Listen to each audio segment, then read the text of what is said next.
Mauricio Pochettino, the manager of the United States team. Mauricio Pochettino টটেনহামকে UEFA Champions লিগের ফাইনালে তোলা এই আর্জেন্টাইন কোচ এখন যুক্তরাষ্ট্রের জাতীয় ফুটবল দলের দায়িত্বে। কিন্তু প্রশ্ন হচ্ছে, স্বাগতিক দেশ হলেও সকার খেলা দলটি বিশ্বকাপ ফুটবলে চূড়ান্ত পর্বে কতদূর যেতে পারবে? সাম্প্রতিক সময়ে ৪-০ গোলে সুইজারল্যান্ডের বিপক্ষে হারের পরে ভক্তদের মনে দানা বেঁধেছে সন্দেহ। এটাই কি পচেতিনোর ইউএসএ প্রজেক্টের বাস্তব রূপ, নাকি এখনো দেখার বাকি আছে ম্যাজিক? ২০২৪ সালে পচেতিনোকে নিয়োগ দেয় যুক্তরাষ্ট্র ফুটবল ফেডারেশন ইউএসএসএফ। উদ্দেশ্য ছিল ইউরোপীয় অভিজ্ঞতা এনে আমেরিকান ফুটবলের মানোন্নয়ন করা। টটেনহাম, পিএসজি ও সর্বশেষ চেলসির মতো ক্লাব সামলানো কোচ, যার সিভিতে রয়েছে বিশ্বমানের ড্রেসিং রুম পরিচালনার অভিজ্ঞতা। তবে জাতীয় দলের দায়িত্ব, বিশেষ করে ইউএস এর মতো মাঝারি মানের স্কোয়াড নিয়ে কাজ করা, এটি একেবারেই আলাদা চ্যালেঞ্জ। দায়িত্ব নেওয়ার পর পচেতিনোর প্রথম 10 ম্যাচে জয় মাত্র 5টিতে, পরাজয়ও 5টি। সবচেয়ে হতাশার ছিল সাম্প্রতিক সময়ে ৪-০ গোলে সুইজারল্যান্ডের কাছে পরাজয়।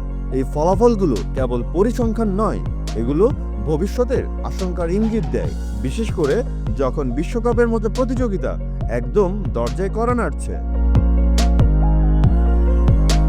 গোল্ড কাপ এবং সামারের ফ্রেন্ডলি ম্যাচগুলোতে মাঠে দেখা যায়নি দলের বড় তারকাদের।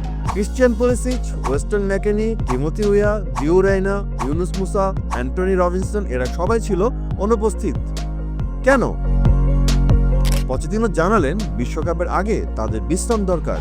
কিন্তু সমালোচকরা বলছেন, দল গঠনের সময়ে যদি মূল খেলোয়াড়রা না থাকে, তাহলে কিভাবে তৈরি হবে টিম কেমিস্ট্রি? সবচেয়ে বড় সমস্যা এটাই, এই দলে এখনো পর্যন্ত দেখা যাচ্ছে না কোনো নির্দিষ্ট ট্যাকটিক্স বা গেম আইডেন্টিটি। মাঝমাঠে ব্যালেন্স নেই, রক্ষণে বারবার ভুল এবং আক্রমণও নেই কোনো ধার। পচেতিনোর স্টাইল ট্রেডিশনালি হাই প্রেসিং ও ইন্টেন্স ফুটবলের, কিন্তু সেই রূপ এখনো মাঠে দেখা যাচ্ছে না। বিশ্বকাপের মতো টুর্নামেন্টে যেখানে প্রতিটি ম্যাচেই বড় দলদের মুখোমুখি হতে হবে, সেখানে এমন পরীক্ষামূলক পারফরম্যান্স বিপজ্জনক হতে পারে পচেতিনোর জন্যই। বিশ্বকাপে অনেক সময় গ্রুপ ভাগ্য ঠিক করে দেয় কোনো দেশ কতদূর যেতে পারবে।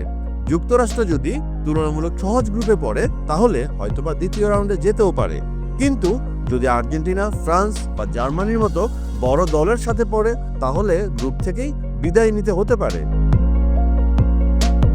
এমন পরিস্থিতিতে দলের অভ্যন্তরীণ স্থিতিশীলতা, নেতৃত্ব এবং কৌশলগত প্রস্তুতিরও কোনো বিকল্প নেই। পচেতিনোর সামনে এখন দুইটি বড় লক্ষ্য। প্রথমত, স্কোয়াডের মূল খেলোয়াড়দের নিয়ে দ্রুত একটি কোর টিম গঠন করা। দ্বিতীয়ত, দলকে একটি স্পষ্ট ট্যাকটিক্যাল পরিচয় দেওয়া।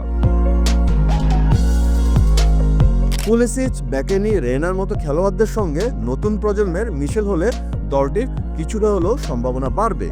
কিন্তু তার জন্য কোচিংয়ে থাকতে হবে স্পষ্ট পরিকল্পনা ও দৃঢ়তা। পচেতিনোর আমেরিকা কি বিশ্বকাপে চমক দেখাবে, নাকি এ হবে আরেকটি গড়পড়তা অভিযান? সময়ই দিবে উত্তর। কিন্তু এখনই যে সংকেতগুলো পাওয়া যাচ্ছে তা খুব একটা আশাব্যঞ্জক নয়। আপনার মতামত কি? যুক্তরাষ্ট্র কি বিশ্বকাপ কোয়ার্টার ফাইনাল পর্যন্ত যেতে পারবে, নাকি গ্রুপ স্টেজেই থেমে যাবে তাদের যাত্রা?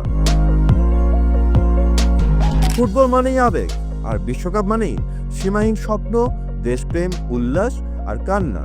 ২০২৬ সালের বিশ্বকাপে ফুটবল শুধু খেলা নয়, হয়ে উঠবে একটি সাংস্কৃতিক মহোৎসব।